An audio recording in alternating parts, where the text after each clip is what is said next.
وہ حیرت اور خوف کے ملے جلے تاثرات لیے اپنے سامنے کھڑے اس شخص کو دیکھ رہی تھی جو اس کو سخت نگاہوں سے تک رہا تھا۔ میں اپنی بات دوبارہ نہیں دہراتا مس میرال، سر آپ یہ کیا کہہ رہے ہیں؟ اس کے لب بے یقینی کے عالم میں لرزنے لگے۔ وہی جو تم نے سنا، میں نے ابھی تھوڑی دیر پہلے ہی کہا کہ میں اپنی بات بار بار نہیں دہراتا، اسی لیے ایک بار کہہ چکا ہوں، دوبارہ نہیں کہوں گا۔ آپ جو بھی کہہ رہے ہیں سر، میں ایسا نہیں کر سکتی، کسی بھی قیمت پر یہ نکاح نہیں کروں گی۔ میری امی کبھی مجھے اس نکاح کی اجازت نہیں دیں گی۔ اس کے منہ سے نکلتے الفاظ نے یزدان خانزادہ کو مزید غصہ دلایا تھا۔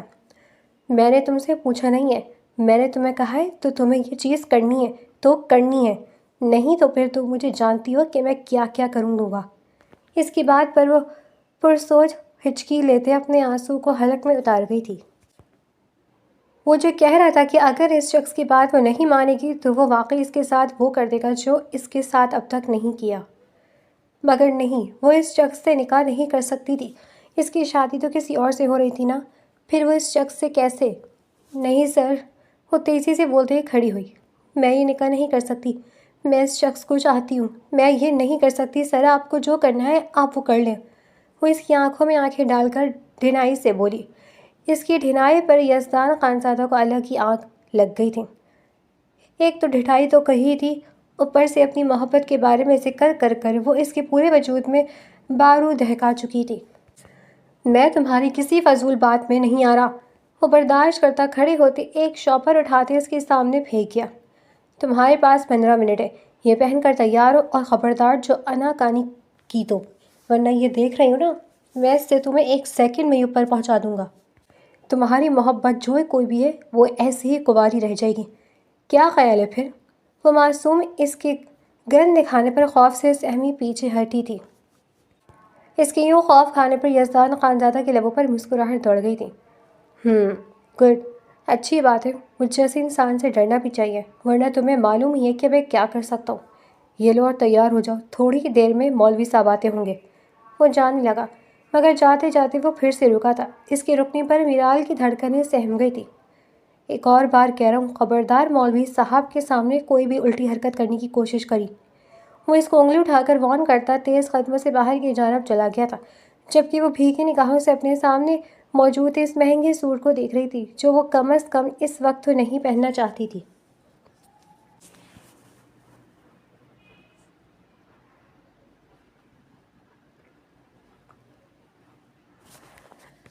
میرال رضا ولد رضا شاہ، آپ کا نکاح یزدان خانزادہ سے 5 لاکھ روپے حق مہر سکہ راج الوقت طے پایا گیا ہے۔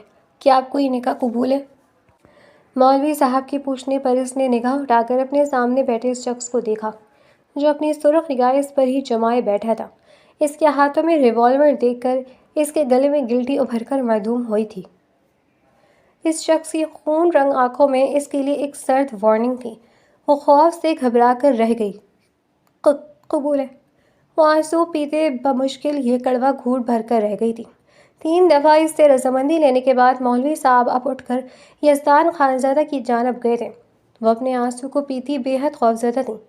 یزدان خانزادہ ولد بہرام خانزادہ، آپ کا نکاح میرال رضا ولد رضا شاہ سے حق مہر 50 لاکھ روپے سکہ راج الوقت طے کیا جاتا ہے۔ کیا آپ کو یہ نکاح قبول ہے؟ جی قبول ہے۔ جی قبول ہے، سنجیدگی سے کہتا وہ مسکرا دیا تھا۔ مولوی صاحب اب اس سے آگے بھی پوچھ رہے تھے۔ وہ 3 بار قبول ہی کہتا اس کو اپنی زوجیت میں لے چکا تھا۔ وہاں بیٹھے تمام گواہ اب آ کر اس کو اور یزدان کو مبارکباد دے رہے تھے۔ اس کو اس وقت یہ مبارکباد کسی پھانسی کے پھندے سے کم نہیں لگ رہی تھی، جبکہ دوسری جانب یزدان خانزادہ مبارکباد یوں وصول کر رہا تھا جیسے دنیا میں ہی جنت حاصل کر لی ہو۔ میرال آنسو بھری آنکھوں سے اس شخص کو دیکھ رہی تھی جو شخص زور زبردستی سے نکاح کر کر اس کا محرم بن گیا تھا۔ اس کو اس وقت یہ نکاح کسی پھندے سے کم نہ محسوس ہوا۔ تمام گواہ مبارکباد دینے کے بعد اپنے اپنے گھروں کو جا چکے تھے، جبکہ یزدان خانزادہ ان کو بہت احترام اور عزت سے الوداع کہتا دروازے پر کھڑا تھا۔ وہ اتنا خوش تھا کہ پوچھو ہی مت، جبکہ دوسری جانب میرال صوفے پر ہی یوں پڑی تھی جیسے وہ مردہ ہو۔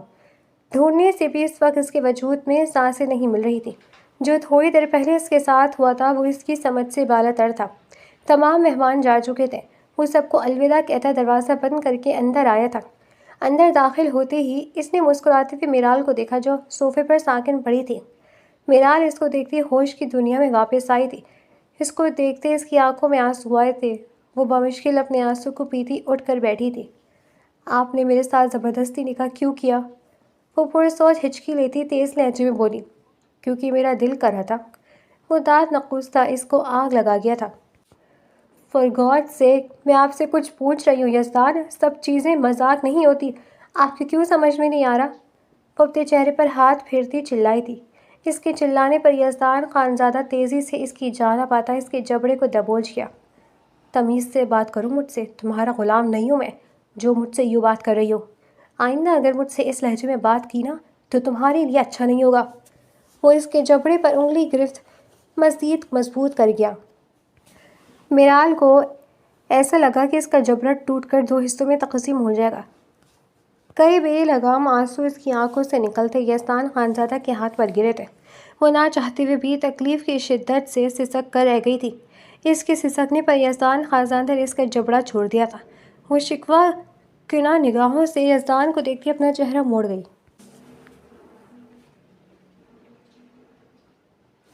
ماضی۔ وہ اپنی سرخ نگاہیں اپنے سامنے بیٹھے اس مشروب پر جمائے بیٹھا تھا جس کو وہ پی کر اس دنیا سے غافل ہو جانا چاہتا تھا۔ اس کی آنکھوں سے دو آنسو ٹوٹ کر گریبان میں جذب ہوئے تھے۔ وہ مرد رو رہا تھا جو بڑی بڑی باتوں پر نہیں رویا تھا۔ وہ اپنی آستین سے اپنے آنسو صاف کرتا اپنی سرخ نگاہیں دوبارہ اس مشروب پر جما گیا۔ لوگوں سے سن رکھا تھا کہ اس کو پینے سے بڑے بڑے دکھ زائل ہو جاتے ہیں۔ وہ بھی اس کو پی کر اس دکھ سے نکلنا چاہتا تھا جس کو دل کو بری طرح کاٹ رہا تھا۔ آنکھوں سے پھر سے آنسو بہنے لگے۔ وہ اپنی آستین سے آنسو کو صاف کرتا اپنی سرخ خون زدہ نظریں آنکھ پر جما گیا۔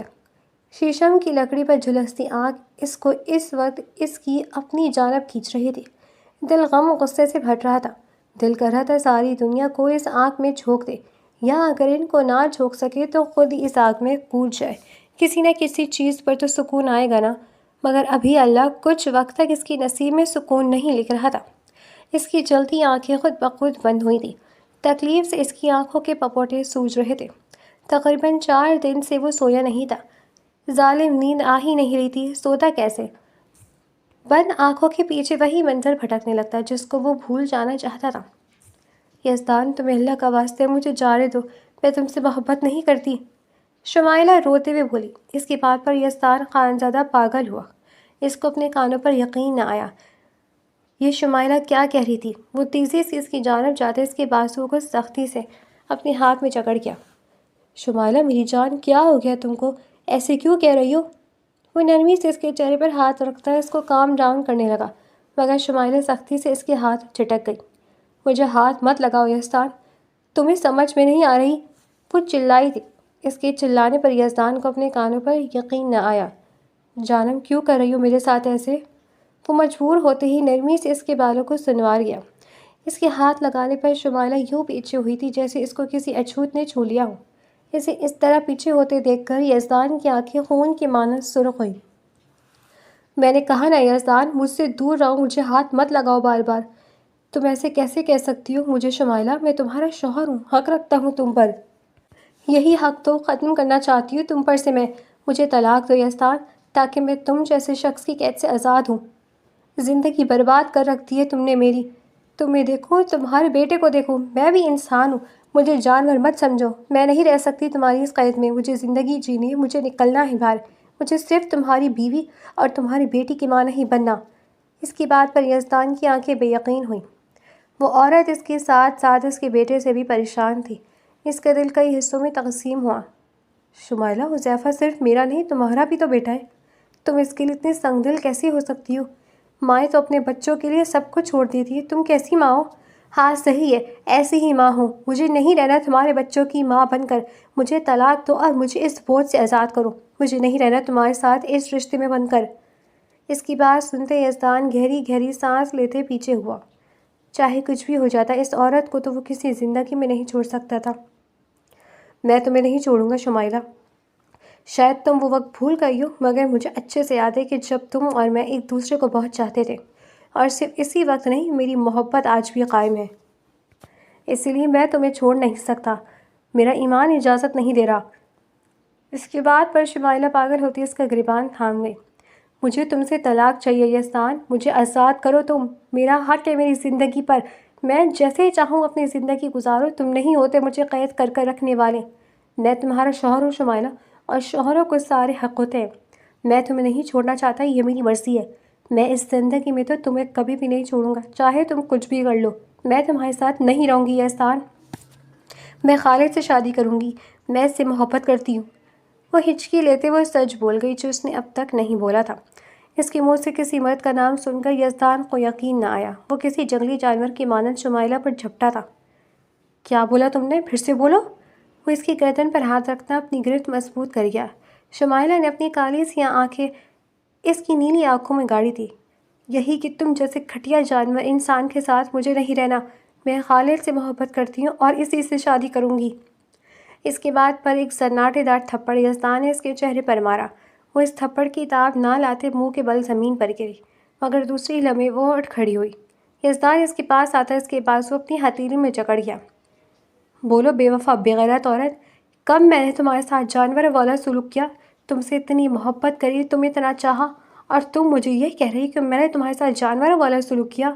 ہاں کیا ہے تم نے میرے ساتھ جانور والا سلوک۔ میں اپنی مرضی سے باہر نہیں جا سکتی، اس کو پھر کس طرح کا سلوک بولیں گے مسٹر یزدان؟ وہ اس کی آنکھوں میں آنکھیں ڈالے حلق پھاڑ کر چلائی۔ صرف میرے بچے کی ماں تھی تو میں نے کہا تھا جب تک حذیفہ اتنا بڑا نہ ہو جائے تب تک تم باہر نہیں نکلو گی۔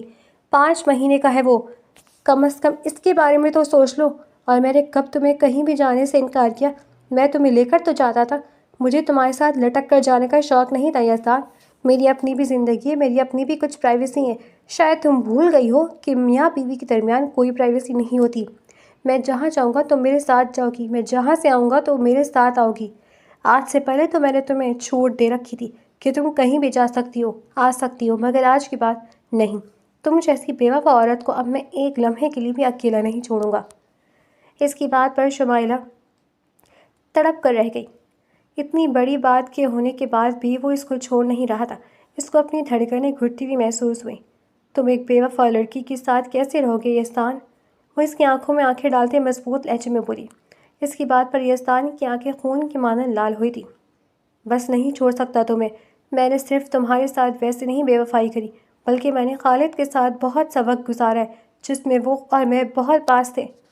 اس کے منہ سے یہ بات سنتے یزدان کسی جانور کی مانند اس پر جھپٹا تھا، اس کے گلے کو دبانے لگا۔ یزدان میں جھوٹ نہیں کہہ رہی، جب تم ملک سے باہر جاتی تھی وہ اس گھر میں آتا تھا، اس کے بعد تو تم جانتی ہی ہو۔ میں یزدان خانزادہ اپنے پورے ہوش و حواس میں تمہیں طلاق دیتا ہوں، طلاق دیتا ہوں، طلاق دیتا ہوں۔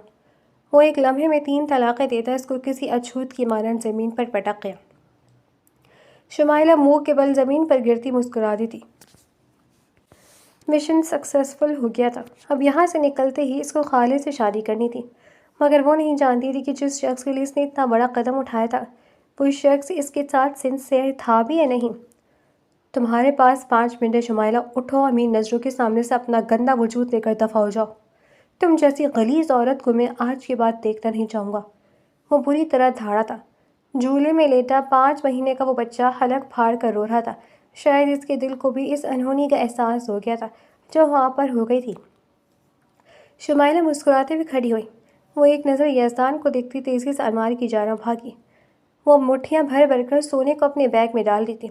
اس کو یہ کرتے دیکھے وہ زخمی انداز میں مسکرایا۔ یہ اس عورت کو اس نے اپنے کمائی سے دلایا تھا جو آج اتنی آرام سے وہ اپنے بیگ میں بھر کر لے جا رہی تھی۔ بیگ بھرنے کے بعد وہ تیزی سے کمرے سے نکل گئی۔ بے وفا عورت نے آخری بار بھی مڑ کر اپنے بیٹے کو نہیں دیکھا تھا۔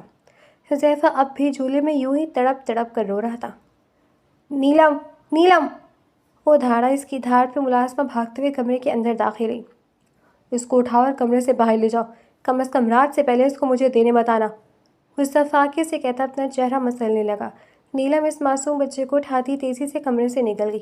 اس بچے کی رونے کی آواز اس کے کانوں میں بھی پڑ رہی تھی، مگر اس وقت وہ اپنے دل کے ہاتھوں اتنا مجبور ہو چکا تھا کہ اپنے بچے کی تکلیف اس وقت اس کو اپنی تکلیف نہیں لگی۔ وہ اپنے بالوں کو اپنے ہاتھوں میں جکڑتا ہذیانی چیخیں مارنے لگا۔ اس کو اس وقت کوئی ایسے دیکھ لیتا تو شاید اس کا دل پھٹ جاتا۔ وہ اتنے درد میں تھا اس وقت، وہ اپنا بایاں حصہ مسلتے زمین پر بیٹھتا چلا چلا کر رونے لگا۔ شمائلہ اور اس نے محبت کی شادی کی تھی۔ اس نے شمائلہ سے بے تحاشا محبت کی تھی۔ کاش اس کو معلوم ہوتا کہ وہ ایسی ہے تو وہ اس سے کبھی شادی نہ کرتا۔ شمائلہ اس کے پیسوں کے لیے اس کے پاس آئی تھی، یہ وہ نہیں جانتا تھا۔ اپنی محبت کے ہاتھوں مجبور ہوتے ہوئے اس نے شمائلہ سے شادی کر لی۔ شادی کے 3 ماہ بعد ہی شمائلہ کو خوشخبری موصول ہوئی۔ وہ بہت خوش تھا۔ ان دونوں کے پیار کی نشانی اس دنیا میں آ رہی تھی۔ وہ اللہ کے بے حساب شکر گزار تھا، مگر حذیفہ کے پیدا ہوتے ہی شمائلہ کی حرکتیں خراب ہو گئیں۔ وہ سب کچھ جانچتے پوچھتے اگنور کر دیا کرتا تھا۔ وہ سمجھتا تھا کہ اس کے موڈ سوئنگز ہیں، مگر وہ نہیں جانتا تھا کہ اس کی بیوی اپنا دل ہی بدل چکی تھی۔ وہ تکلیف سے تڑپتا چلانے لگا۔ اس کی چیخیں سن کر باہر کھڑے ملازم تھر تھر کانپنے لگے۔ حذیفہ رو رو کر اپنی سانسیں روک چکا تھا۔ آہ، کیوں کیا میرے ساتھ ایسے؟ وہ چلاتے ہوئے بے حد مہنگا شو پیس توڑ گیا۔ ایک دھماکے کی آواز کے ساتھ وہ مہنگا شو پیس کئی ٹکڑوں میں تقسیم ہوا۔ وہ گھٹنوں کے بل زمین پہ بیٹھا دل پر ہاتھ رکھے اونچا اونچا چلا رہا تھا۔ ساتھ ساتھ وہ اس بے وفا عورت کو کوسنے دے رہا تھا جو اس کے دل کو آج پتھر بنا کر چلی گئی تھی۔ آج کی بات وہ محبت جیسی چیزوں پر یقین نہیں کرنے والا تھا۔ وہ اپنے بالوں کو نوچتا زمین پر بیٹھے اپنی اور شمائلہ کی نکاح کی تصویر دیکھ رہا تھا، جس میں شمائلہ کی آنکھوں میں اتنی محبت تھی کہ پوچھو ہی مت۔ وہ طنزیہ نگاہوں سے تصویر کو دیکھتے زمین پر تھوک گیا۔ تم جیسی گھٹیا عورتوں پر لعنت! آج سے میں تم جیسی کسی بھی عورت پر یقین نہیں کروں گا۔ تم سب کی سب مکار ہوتی ہو۔ پیسے کے لیے تم لوگ اپنا ایمان بیچ دو۔ میرے پاس کیا کم تھا جو اس کے پاس چلی گئی؟ ابھی وہ چلا ہی رہا تھا کہ تبھی نیلم ایک جھٹکے سے اس کا دروازہ کھولتی اس کے کمرے میں داخل ہوئی۔ نیلم کو بغیر اجازت اپنے کمرے کے داخل ہوتے دیکھ کر اس کا چہرہ سرخ ہوا۔ اس سے پہلے کہ وہ کچھ اور کہتا، نیلم بھاگتے ہوئے اس کے سامنے آئی تھی۔ صاحب حذیفہ صاحب کی طبیعت بہت خراب ہو رہی ہے، انہوں نے اپنی سانس روک لی ہے۔ نیلم گھبراتے ہوئے حذیفہ کو اس کے سامنے کر گئی۔ حذیفہ کا نیلا پڑتا چہرہ دیکھ کر اس کو ہوش آیا تھا۔ وہ جھپٹے سے نیلم سے حذیفہ کو لیتا بھاگتے ہوئے اپنے کمرے سے نکل گیا۔ اس وقت اس کے تمام پھرکی کی طرح بھاگ رہے تھے۔ تھوڑی دیر پہلے اپنے بچے کا غم اپنے آنکھیں نظر نہیں آیا تھا۔ اس وقت وہ اپنے بچے کے لیے اپنی تمام تکلیف بھول گیا۔ اس کو ہاسپٹل میں داخل کرواتے ہوئے تھکے انداز میں بینچ پر بیٹھا۔ اس کا دوست نرمی سے اس کے کندھے پر ہاتھ رکھ گیا۔ برداشت کر احسان، بے شک اللہ کہتا ہے ہر مشکل کے بعد آسانی ہے۔ وہ ابھی تھوڑی دیر پہلے کا واقعہ اس کو سنا چکا تھا، جس کو سننے کے بعد ارسلان بھی کتنے لمحے شوق میں تھا، مگر جو بھی تھا آگے تو بڑھنا تھا نا۔ ارسلان، مجھے اپنے بچے کی بہت فکر ہے، یہ تو تڑپ تڑپ کر اپنی ماں مانگ رہا تھا، اس ظالم عورت نے اس کا بھی نہیں سوچا۔ میں کیا کروں گا ارسلان، میں اپنے بچے کو کیسے پالوں گا؟ آج دن تو میں اپنے گھر سے باہر ہوتا ہوں۔ وہ ٹینشن سے سکھ پڑتا چہرہ لیے بولا۔ اس کو دیکھتی ارسلان نے نرمی سے اس کے کندھے پر ہاتھ رکھا۔ تو ٹینشن نہ لے، بچوں کے لیے بہت سی کیئر ٹیکرز ہیں، ان میں سے بہت سی میری وائف کی جانے والی ہے۔ میں سعدیہ کو بولوں گا کہ کسی اچھی کیئر ٹیکرز کا بتا دے، پھر وہ تیرے بچے کو سنبھال دے گی۔ مجھے بس ارسلان کی ٹینشن ہے اب دیکھ تیرے بچے کو ماں کی ضرورت ہے، تو دوسری شادی بھی تو کر سکتا ہے نا، اس سے تجھے بھی بیوی مل جائے گی اور تیرے بچے کو بھی ماں مل جائے گی۔ اس کی بات پر یزدان کا چہرہ سرخ ہوا۔ عورت ذات سے نفرت ہے مجھے اب، زندگی میں اب دوسری شادی نہیں کروں گا، ان لڑکیوں سے بڑا بے وفا اور کوئی نہیں ہوتا، وہ سختی سے کہتا کھڑا ہوا۔ ارسلان کچھ نہ کہہ سکا۔ وہ اس کو سمجھتا تک نہیں سکا کہ ساری دنیا ایک جیسی نہیں ہوتی۔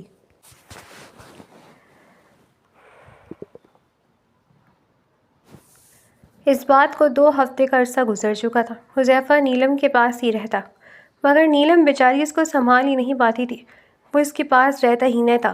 دوسرے لفظوں میں نیلم کا بچہ سنبھالنا بھی نہیں آتا تھا۔ وہ جیسے تیسے کر تھوڑا بہت اسے سنبھال لیا کرتی تھی، مگر ان سب میں اس کا بچہ کمزور، بے حد کمزور ہو گیا تھا۔ اس روز بھی حذیفہ سخت بیمار تھا، مگر اپنی خاص میٹنگ کی وجہ سے وہ حذیفہ کو نیلم کے پاس چھوڑ کر کمپنی آ گیا تھا، مگر دماغ تھا کہ اب بھی حذیفہ کے پاس ہی لگا تھا۔ اس کی بے وفا ماں اس کو چھوڑ گئی تھی، مگر باپ اس سے بے وفائی نہیں کر سکتا تھا۔ وہ اس کا بچہ تھا، اس کی جان تھا، خود کو تو ختم کر سکتا تھا مگر حذیفہ کو نہیں چھوڑ سکتا تھا۔ ابھی وہ بیٹھا ہی تھا کہ تبھی اس کا فون بجا۔ اس نے ٹینشن سے سرخ نگاہیں اپنے فون پر جمائی تھی جہاں ارسلان کا نام ابھر رہا تھا۔ وہ کال یس کرتا فون کو کان سے لگا گیا۔ کیسے ہو میرے یار؟ ارسلان کی پرشوق آواز سنتے وہ گہری سانس بھر کر رہ گیا۔ ارسلان، حذیفہ کی طبیعت بالکل ٹھیک نہیں ہے۔ ارسلان اس کا وہ دوست تھا جس سے وہ اپنی دل کی تمام باتیں شیئر کرتا تھا۔ میں بہت پریشان ہوں یار، وہ تھکے تھکے لہجے میں کہتا اپنی دکھتی ہوئی گردن کو چیئر سے لگا گیا۔ تکلیف سے کندھے درد کر رہے تھے، وہ ایک ہاتھ سے کندھوں کو بھی دبا رہا تھا۔ میں سمجھتا ہوں میرے یار، اس لیے تو تجھے فون کیا ہے۔ کیا مطلب؟ وہ ناسمجھی سے بولا۔ مطلب یہ کہ سعدیہ کے چاہنے والیوں میں سے ایک لڑکی ہے، پڑھی لکھی ہے، اس کو جاب کی اشد ضرورت ہے۔ پہلے کہیں اور وہ کیئر ٹیکر کا ہی کام کرتی تھی، مگر ابھی اس کا کام ختم ہو گیا ہے، تو سعدیہ نے مجھے کہا میں تم سے بات کروں۔ تو بتا تجھے رکھنا ہے؟ لڑکی کیسی ہے ارسلان؟ مطلب وہ میرے بچے کو اچھے سے سنبھال تو لے گی نا؟ تو بے فکر رہ، بہت اچھی لڑکی ہے وہ، اور اب سے نہیں، پتہ نہیں کب سے وہ اس چیز کا کام کر رہی ہے۔ اس کا باپ ہے نہیں، اکیلی ماں ہے، اس کے لیے اس کو خود یہ سب کام کرنے پڑتے ہیں۔ اگر وہ اچھی لڑکی ہے تو اس کو میرے گھر بھیج دے، جتنا وہ بولے گی اس سے زیادہ اس کی پیمنٹ کروں گا میں، مگر حذیفہ کو وہ اچھے سے سنبھالنے والی ہو۔ تو بے فکر رہ، میں سعدیہ کو کہتا ہوں کہ میرال کو تیرے گھر بھیج دے، تو ایک دو دن دیکھ لے، اگر وہ صحیح سے سنبھال رہی ہے تو ٹھیک، پھر تو مجھے بتا دیو، میں سعدیہ کو کہہ دوں گا۔ چل ٹھیک ہے۔ وہ پرسکون ہوتا فون کاٹ گیا۔ ایسا لگ رہا تھا اس کی رگ رگ میں سکون اتر گیا ہو۔ اس معصوم کا بچہ جو ماں کی آغوش کے لیے تڑپ رہا تھا، اس کو اگر یہ آغوش ملنے والی تھی تو پھر اس سے زیادہ خوش اور کون ہو سکتا تھا؟ وہ اپنے کندھوں کو دباتا اب بے فکری سے کام میں مصروف ہو گیا۔ ایسا لگ رہا تھا ساری ٹینشن اتر گئی تھی۔ حذیفہ کی فکر بھی اب پہلے سے کم ہوئی تھی۔ اگر ارسلان کہہ رہا تھا کہ وہ لڑکی اچھی تھی تو ضرور وہ اچھی ہی ہونی تھی۔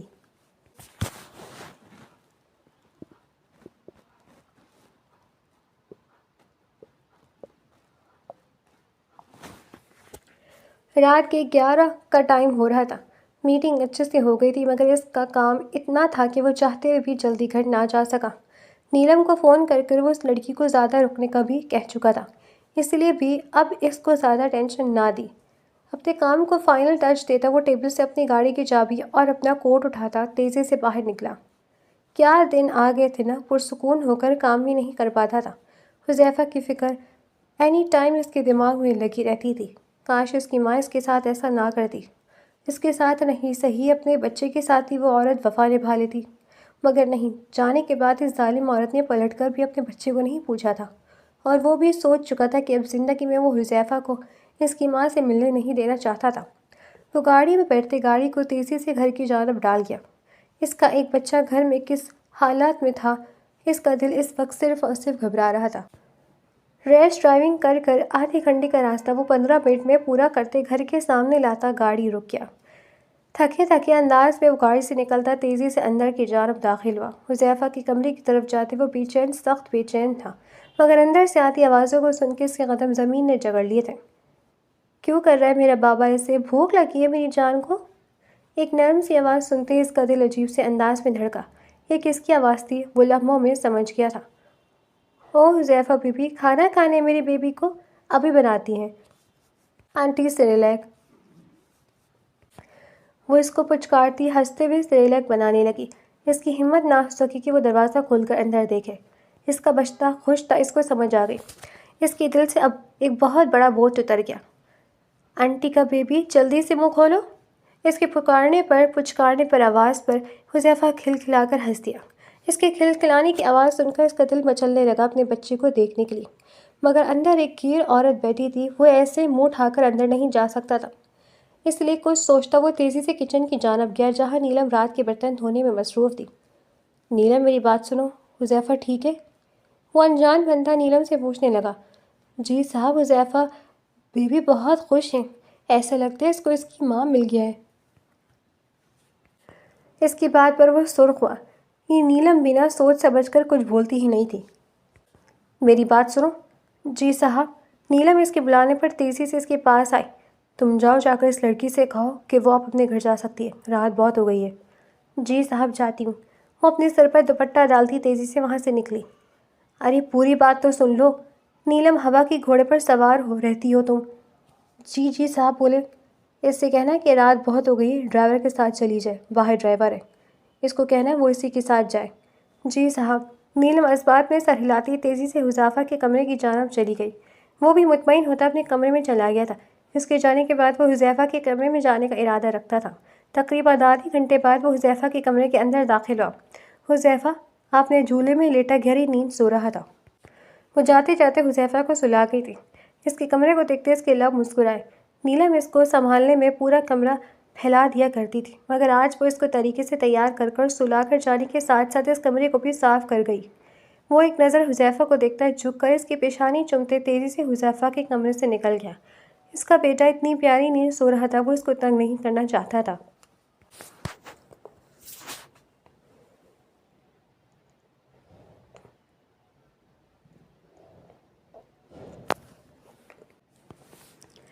اگلے دن صبح 8 بجے کے ٹائم وہ ناشتے کی ٹیبل پر بیٹھا ناشتہ کر رہا تھا۔ حذیفہ کے رونے کی وجہ سے حذیفہ بھی اس وقت اسی کے ساتھ تھا۔ ایسا لگ رہا تھا حذیفہ کسی کی گود ڈھونڈ رہا ہے۔ وہ پریشان ہوتے حذیفہ کو نیلم کی گود میں تھما گیا، مگر نیلم کی گود میں جاتے حذیفہ اور چیخ چیخ کر رونے لگا۔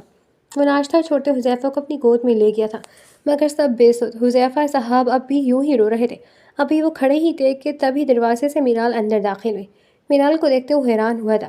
کالی چادر کو اپنے گرد اچھے سے لپیٹے وہ کم عمر لڑکی تھی۔ اس کو دیکھتے حذیفہ مچل مچل کر رونے لگا۔ ایک لمحے میں وہ سمجھ گیا تھا کہ اس کا بیٹا اس وقت کس کی گود میں چاہ رہا تھا جانے کو۔ اس کے رونے پر میرال بھی مچلتی اس کے پاس آئی۔ لائیں صاحب، اس کو مجھے دے دیں، بھوک لگی ہوگی بابا کو۔ وہ اس کی جانب ہاتھ بڑھاتی بچہ مانگنے لگی۔ وہ بنا کچھ کہے اس کا چہرہ دیکھے جا رہا تھا۔ کتنی معصومیت تھی نا اس لڑکی کے چہرے پر۔ حذیفہ اس کی گود میں پانے کے لیے اور مچلنے لگا۔ وہ حذیفہ کو ایک نظر دیکھتا نرمی سے حذیفہ کو میرال کی گود میں تھما گیا۔ میرال ہنستے ہوئے اس کو اپنے سینے سے لگا گئی تھی۔ اس کے سینے سے لگتا حذیفہ اب چپ تھا۔ وہ اور نیلم بے یقینی سے حذیفہ کو دیکھ رہے تھے، جو بھی تھوڑی دیر پہلے رو رو کر ان کے کان کے پردے پھاڑ چکا تھا، اور اب بالکل ٹھیک تھا۔ وہ ایک لمحے میں فیصلہ کر چکا تھا کہ وہ اس کو جاب پر رکھ رہا تھا۔ تم آج سے اس کام کے لیے پکی ہو۔ میرے بیٹے کا خیال بہت اچھے سے رکھنا، بدلے میں تمہیں اچھی سے اچھی سیلری دوں گا۔ وہ اس کو کہتا تیزی سے ڈرائنگ روم سے نکل گیا۔ اس کا دل پرسکون، بے حد پرسکون تھا۔ اس کو اب کوئی ٹینشن نہیں تھی۔ اس کا بچہ پیچھے اچھے ہاتھوں میں تھا۔ اس کو کیا ضرورت تھی ٹینشن لینے کی؟ وہ سوچ چکا تھا کہ وہ جتنے مانگے گی اس سے زیادہ وہ اس کی سیلری دے گا۔ اس کے لبوں پر مسکراہٹ تھی۔ وہ بچہ جو کل تک صرف اور صرف روتے رہتا تھا آج خوش تھا، بہت خوش تھا۔ شاید وہ اس کو اپنی ماں سمجھ رہا تھا۔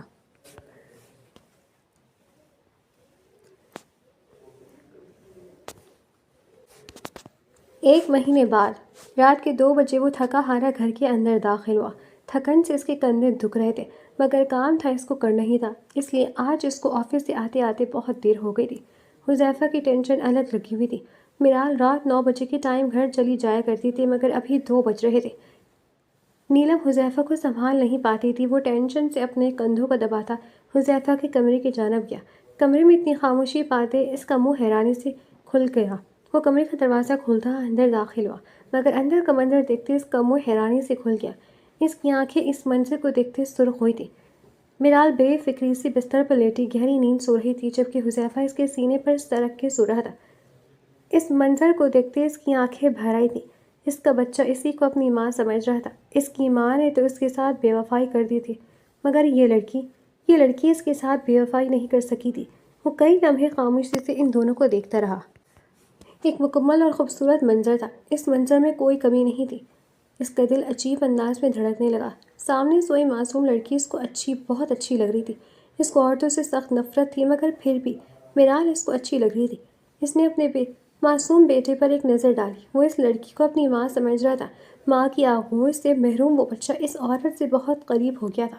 وہ اپنے دل سے پریشان ہوتا تیزی سے اپنے کمرے میں باہر نکلا۔ تیزی سے کچن کی جانب جاتے وہ رکا۔ نیلم اس کے لیے کھانا گرم کر رہی تھی۔ نیلم، یہ میرال گئی نہیں اپنے گھر؟ نہیں صاحب، حذیفہ صاحب اتنے بیمار تھے کہ وہ بہت پریشان تھی۔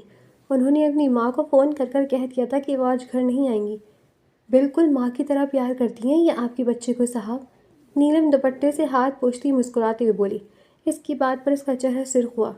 صاحب میں تو کہتی ہوں آپ میرال بیوی سے شادی ہی کر لو۔ حذیفہ صاحب جتنا میرال بیوی سے مانوس ہو گئے، مجھے تو ایسا لگتا ہے کہ آپ کے لیے بہت اچھا فیصلہ ہوگا۔ نیلم کی بات سنتے اس کا دل تیزی سے لڑکا۔ تم اپنے کام سے کام رکھو، زیادہ فضول نہ بولا کرو۔ وہ اس کو ڈپٹتا تیزی سے اپنے کمرے کی جانب چلا گیا۔ ہاں، مگر اس وقت اس کی دل کی دھڑکن بہت تیز تھی۔ شاید نیلم کی بات پر وہ غور و فکر کر رہا تھا۔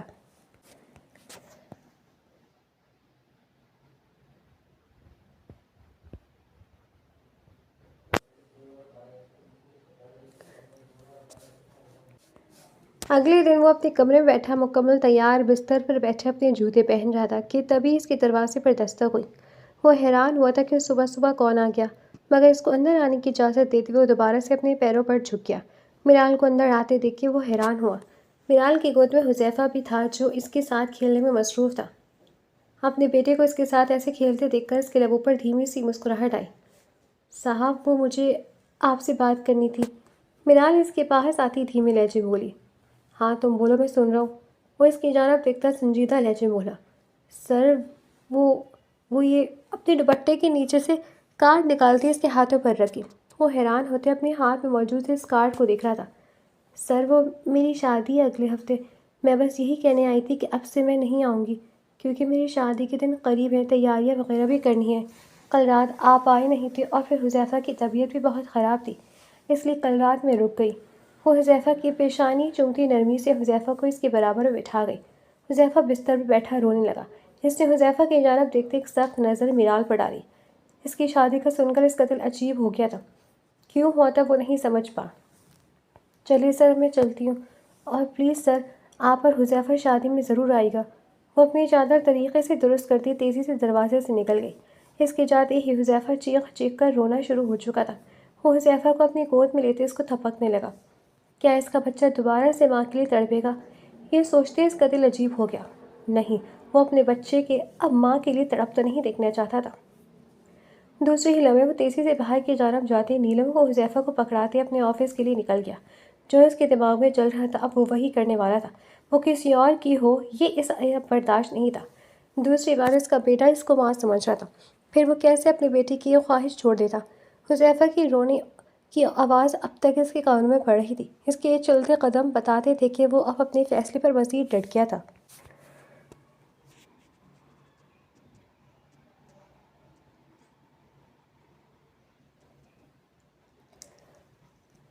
وہ اپنی باور چیئر پر بیٹھا بے چینی سے گول گول گھوم رہا تھا۔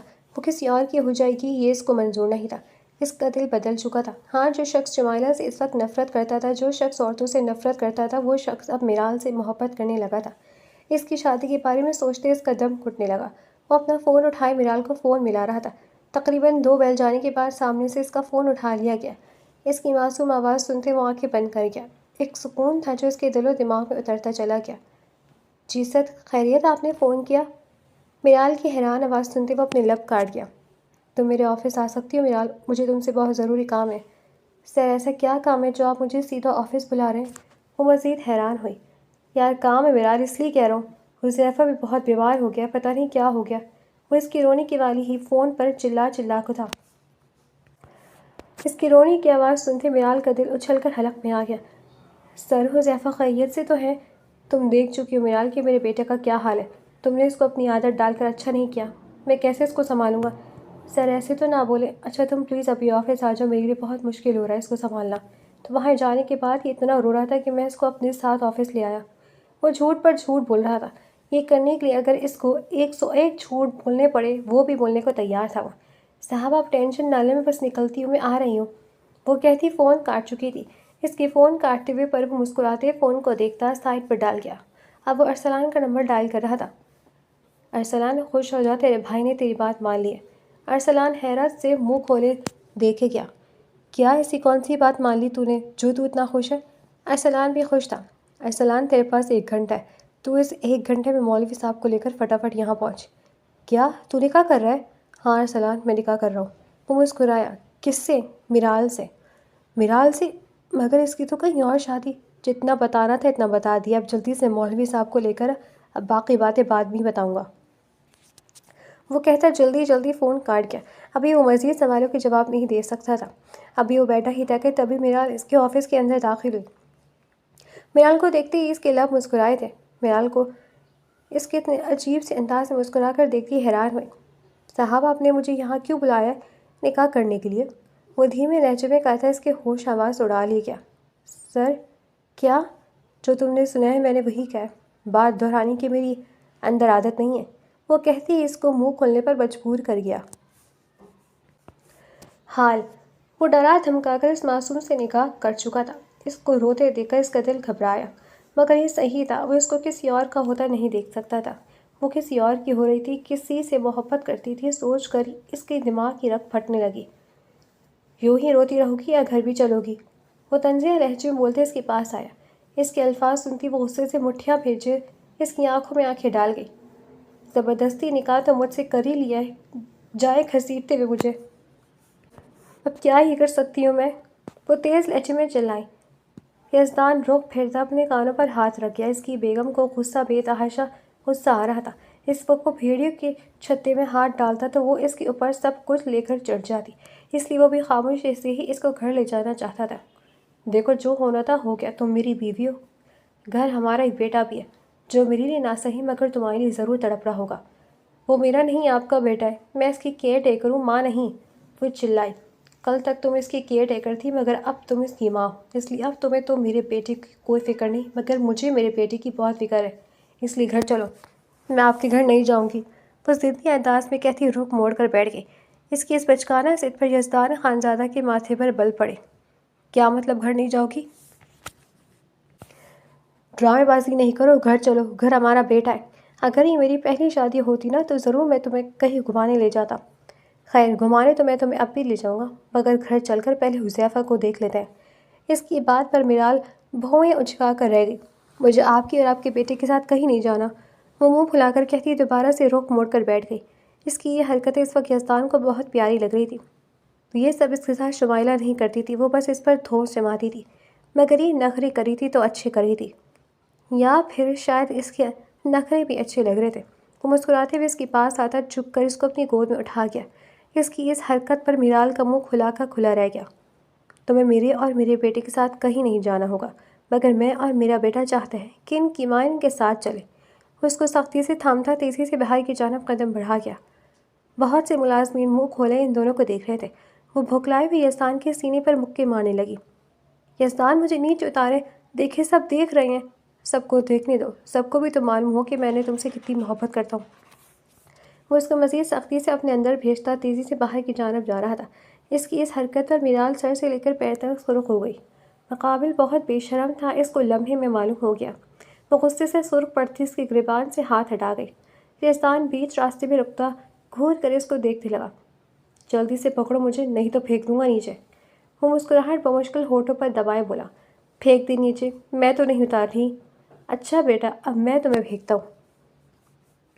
پھینک دوں کیا؟ وہ مسکراتے ہوئے سوال کرنے لگا۔ جی پھینک دے۔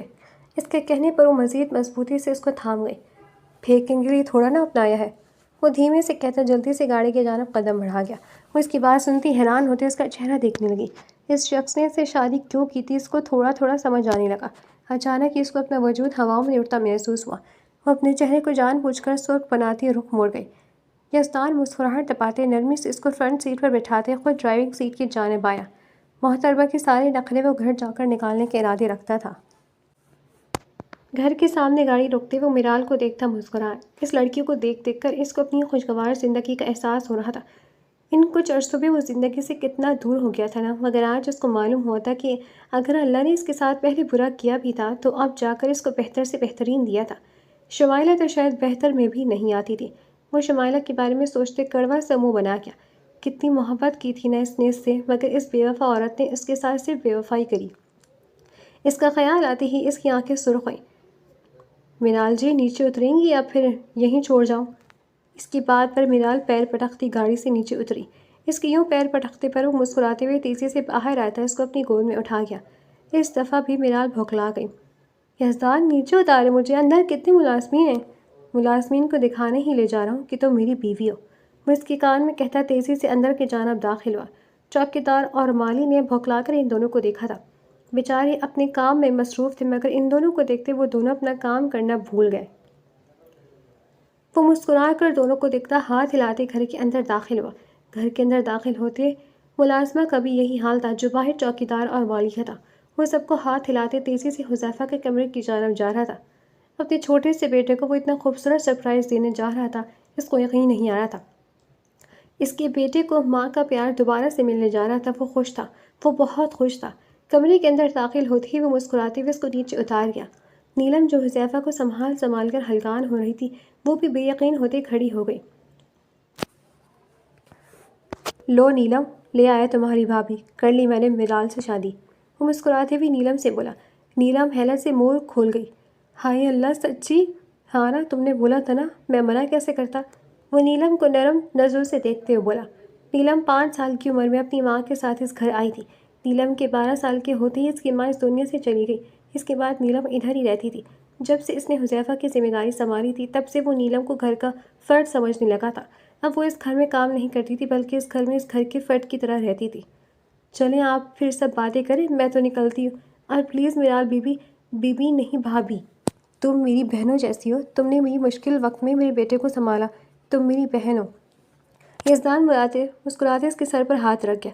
اس یتیم مسکین کو اس نئے رشتے پر یقین نہ آیا۔ وہ اپنے آنسو پوچھتی تیزی سے کمرے سے نکل گئی۔ میرال کے دل کو کچھ ہوا۔ وہ شخص اتنا بھی اچھا تھا، اس کی اس بارے میں رائے بدلنے لگی۔ مگر جو تھوڑی دیر پہلے اس کے ساتھ یزدان نے کیا تھا وہ نہیں بھول سکتی تھی۔ کس طریقے سے دھمکا کر اس شخص نے اس سے نکاح کیا تھا نا، وہ اپنی مٹھیاں بھیج کر رہ گئی تھی۔ حذیفہ روتے ہوئے اس کی جانب آ رہا تھا۔ اس کا دل تو بہت کر رہا تھا کہ حذیفہ کو گود میں لے کر بہت سا پیار کرے، مگر وہ اس وقت حذیفہ کو نہیں لے سکتی تھی، کیونکہ اس وقت حذیفہ کے باپ پر اس کو بہت غصہ تھا۔ یزدان حذیفہ کو یہ اگنور کرتے دیکھ کر گہری سانس بھر کر رہ گیا۔ حذیفہ رو رو کر اپنی سانس روک چکا تھا۔ وہ نرمی سے حذیفہ کو اپنی گود میں اٹھاتا چپ کروانے لگا، مگر حذیفہ تھا کہ اس کی گود میں چپ ہی نہیں ہو رہا تھا۔ وہ حذیفہ کو گود میں لیے نرمی سے اس کے برابر بیٹھا۔ میرا بیٹا میرے بجائے تمہارے لیے تڑپا ہے، تمہارا مجھ سے ناراض ہونا بنتا ہے، مگر تم میرے بیٹے سے کیوں ناراض ہو؟ وہ حذیفہ کو یوں اگنور کرے گی اس نے نہیں سوچا تھا۔ دل عجیب سے دکھ میں مبتلا ہو گیا تھا۔ کیا اس نے کوئی غلط فیصلہ کر دیا تھا؟ میں سمجھتا تھا تم میرے بیٹے کو ماں کا پیار دو سکو گی، اور میں خود بھی تمہیں چاہنے لگا تھا، اس لیے میں نے تم سے نکاح کیا۔ سوچا تھا کہ تم سے اپنی محبت کا اظہار کروں گا، ہنسی خوشی رہوں گا، مگر مجھے لگتا ہے کہ تم اس رشتے پر راضی نہیں ہو، تبھی تو تم نے میرے بیٹے کو یوں جھٹک دیا۔ سچ کہوں تو مجھے بہت دکھ ہوا۔ میرال کا دل عجیب سے انداز میں دھڑکنے لگا۔ وہ اس شخص سے محبت کا اظہار کر رہا تھا۔ اس کو یقین نہ آیا، کہاں وہ شخص اتنا امیر کبیر، کہاں وہ ایک چھوٹے گھرانے کی لڑکی۔ حذیفہ ابھی روئے جا رہا تھا۔ اگر تم اس رشتے پر خوش نہیں ہو تو میں تمہاری خوشی کی عملی جامہ پہنانے کے لیے تیار ہوں۔ میں تو سمجھتا تھا کہ میرے بیٹے کو ماں کی محبت مل جائے گی، مگر شاید میرا بیٹا ہی بد نصیب ہے۔ اس سے پہلے کہ وہ اور کچھ کہتا، میرال کھینچ کر حذیفہ کو اپنی سینے سے لگا گئی۔ یزدان کی بات پر اس کا دل اچھل کر حلق میں آ گیا۔ اس بچے سے تو اس کو الگ ہی محبت تھی۔ وہ اس کو اپنے سینے میں بھینچی سرخ نگاہوں سے یزدان کو گھورنے لگی۔ وہ یہ بات کہہ کر اس کا دل توڑ چکا تھا۔ یہ میرا بیٹا ہے یزدان خانزادہ، خبردار جو الٹی بات کری تو، یہ میرا بیٹا ہے اور میں ہمیشہ اس کے ساتھ رہوں گی۔ وہ اس کو مزید شدت سے اپنے سینے میں بھیجتی اس کی پیشانی پر اپنی لب رکھ گئی۔ حذیفہ اس کی گود میں اب بالکل پرسکون تھا۔ یزدان یہ سب دیکھتے بھیگا سا مسکرا دیا۔ یہ لڑکی اس کو مکمل کر رہی تھی۔ وہ مسکراتے ہوئے اس کو اپنے سینے سے لگا گیا۔ تم نے مجھے مکمل کر دیا میرال، میں جانتا ہوں کہ میں نے تمہارے ساتھ زبردستی کری، مگر میں کیا کرتا، میرے پاس اور کوئی راستہ بھی نہیں تھا۔ تم کسی اور سے شادی کرنے جا رہی تھی اور یہ میں برداشت نہیں کر سکتا تھا۔ وہ بیچارگی سے کہتا اس کو مزید اپنے سینے میں چھپا گیا۔ تم میرا سب کچھ ہو میرال، میں تم سے وعدہ کرتا ہوں کہ میں تمہیں اپنی خوشیاں دوں گا کہ تم سب بھول جاؤ گی۔ وہ مسکرا کر کہتی اس کی پیشانی پر اپنے لب رکھ گیا۔ اس کی لمس پر وہ مسکرائی۔ اس کے مسکرانے پر یزدان سمجھ گیا تھا کہ خوشیوں کے پلب 2 قدم کی دوری پر تھے۔ وہ مسکراتے ہوئے دوبارہ سے اس کو اپنے سینے سے لگاتا اس کے بالوں کو چومنے لگا۔ ہم کل چل کر تمہاری امّی کو بھی یہاں لے آئیں گے، تمہاری امی میری بھی امی ہے، اب سے وہ یہاں رہیں گی۔ اس کی بات پر میرال کی پلکیں لرزنے لگی۔ وہ شخص یہ کہے گا، اس نے تو یہ خوابوں میں بھی نہیں سوچا تھا۔ یہ شخص یہ بات کر کر اس کو خرید چکا تھا۔ دل یکدم اس شخص کے لیے بدل گیا۔ وہ آنسو بھری نگاہوں سے یزدان کو دیکھتی تیزی سے اس کے سینے سے لگی۔ Thank you Yazdan, thank you. Yazdan مسکراتے ہوئے اس کے بالوں پر اپنے لب رکھ گیا۔ شکریہ تو مجھے تمہارا کہنا چاہیے میری زندگی آ کر تم مجھے وہ خوشیاں دے چکی ہو جو میں نے آج تک نہیں دیکھی۔ اس کی آنکھوں میں آنسو تھے۔ بے شک اللہ نے اس کو اس کی سچی محبت دے دی تھی۔ مطلبی لوگوں کو اللہ کبھی نہ کبھی دور کر ہی دیتا ہے۔ شمائلہ اس کے قابل نہیں تھی، اس لیے اللہ نے شمائلہ کو اس سے دور کر دیا تھا۔ وہ اللہ کی حکمت کو سمجھ گیا تھا۔ جبکہ شمائلہ لٹی پٹھی سی اب اپنی ماں کے گھر رہتی تھی۔ بھائی اور بھابھیاں دن رات اس پر ظلم کرتے، شاید یہی اس کی سزا تھی۔ جس خالد کے لیے اس نے اتنے چاہنے والے شوہر کو چھوڑ دیا تھا، وہ خالد بھی اس کو چھوڑ کر بھاگ گیا تھا۔ یہی اس کا مکافات عمل تھا، وہ انہی سب کے قابل تھی۔